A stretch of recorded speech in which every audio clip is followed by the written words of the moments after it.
కాబట్టి ఇప్పుడు బలహీనమైన మనస్తత్వం గురించి మీకు తెలుసుకోవాలంటే మీరు ఒకసారి కూర్చొని పూర్తిగా మీ లోపల ఉన్న దాని గురించి ఆలోచించండి. బలహీనంగా మీరు ఎప్పుడు ఉన్నారు?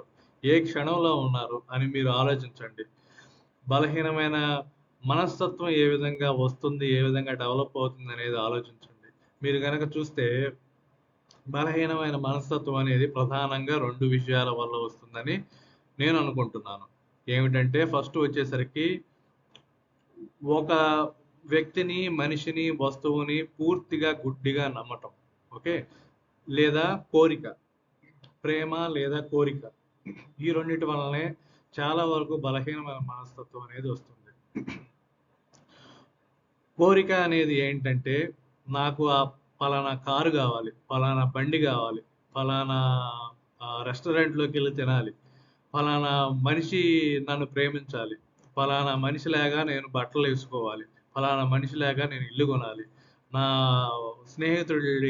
స్నేహితుడికి వచ్చినంత డబ్బులు నాకు రావాలి, నా భార్య ఈ విధంగా నగలు వేసుకోవాలి, మా బంధువులకి ఏ విధంగా అయితే వాళ్ళ పిల్లలు చదువుతున్నారో నా పిల్లల్ని అటువంటి స్కూల్లోనే చదివిపించాలి.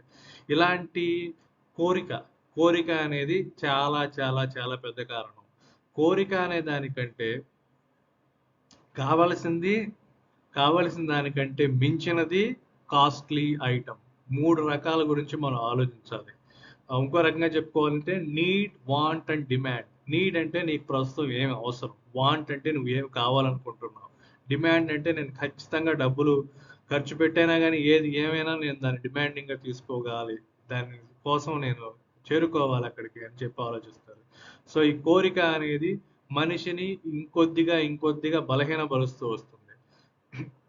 నేను ఏం చెప్తానంటే కోరిక గురించి మీరు దాన్ని పూర్తిగా చూడండి. ఆ కోరిక అనేది మీకు ఖచ్చితంగా అవసరమా? ఎందుకు అవసరం? అవసరమైతే మిగతా సమాజంలో మీకున్న సోషల్ ప్రెజర్ వల్ల అది మీకు అవసరమా? లేదా మీకు నిజంగానే అవసరమా? నిజంగా అవసరమైతే ఖచ్చితంగా మీరు చేయండి. కాదు ఎదుటి వాళ్ళకి ఉండటం వల్ల కేవలం దాని వల్లనే నాకు కావాలనిపిస్తే గనక ఇంకొకసారి ఆలోచించండి. ఆ ఎదుటివాడు నిజంగా దాని నుండి పూర్తి స్థాయి ఆనందాన్ని, సంతోషాన్ని పొందగలుగుతున్నాడా? ఖచ్చితంగా మీరు ఆ ఎదుటివాడిని అడగాలి. నువ్వు ఇంత పెద్ద కారు కొన్నావు. నీకు నిజంగా సాటిస్ఫాక్షన్ ఉందా? అని చెప్పి అడగండి. అప్పుడు ఆడంటాడు, కాదు నా బంధువో, స్నేహితుడో ఎవరో ఒకరు ఇంతకంటే పెద్ద కారు ఉంది, ఇంతకంటే పెద్ద ఇల్లు ఉంది, ఇంతకంటే ఎక్కువ నగలు ఉన్నాయి, డబ్బులు వస్తున్నాయి, అది కావాలంటాడు. దీనికి అంతం ఏంటి? కోరికకి అంతం ఏంటి?